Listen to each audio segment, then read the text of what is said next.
বন্ধুরা, কেমন আছো? আশা করি সবাই ভালো আছে। অল ইন ওয়ান কাপল কিচেনে সবাই স্বাগত। তো আজকে দেখতে পাচ্ছ আমি কিন্তু মূলো বাগানে চলে এসেছি। এই জায়গায় মূলো লাগাইছে, এই যে। তো এই জালি জালি পাতা কিন্তু উঠোই নেবো। খুব ইচ্ছা করছে কি মূলো শাক ভাজা খাই, তা উঠোই নেবো।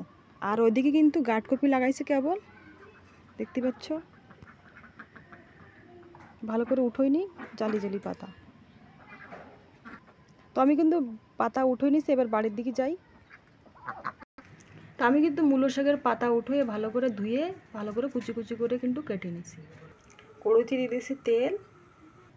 তো আমি কিন্তু ঝাল আর রসুন থেতো করে নিছি, আর বাকি কটা কুচি কুচি করে নিছি। এবার দিয়ে দেবো তেলের উপরে।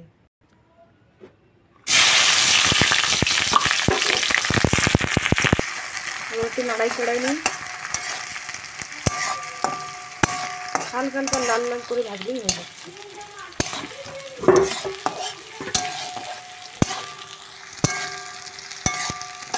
তো বেশি লাল লাল করার দরকার নেই। এবার দিয়ে দেবো আমি এই মাছের তেল আর ডিম একসাথে দিয়ে দিচ্ছি।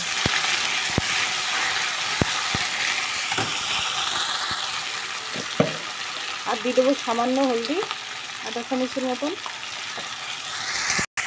আর দেবো লবণ আধা চামচের মতন।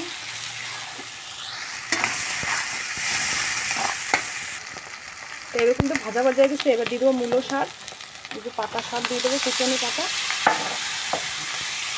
এবার একটু নাড়াই ছড়াই নিই। তা বন্ধুরা, বিশ্বাস করো, মূলো শাক দিয়ে মাছের তেল দিয়ে ডিম দিয়ে হাতে কিন্তু হেভি টেস্ট লাগে, ভালো লাগে কিন্তু। এবার 5 মিনিটের জন্য আমি ঢাকা দিয়ে দেবো। জলটা বেরোয় গেলে এই জলে জলেই সেদ্ধ হয়ে যাবে শাকটা। তা আমি কিন্তু ঢাকনটা উঠে নিয়েছি, দেখতে পাচ্ছ কত সুন্দর গ্রিন গ্রিন হয়ে আছে কিন্তু, এই যে। আর ডিমটা কিন্তু পুরো হয়ে গেছে।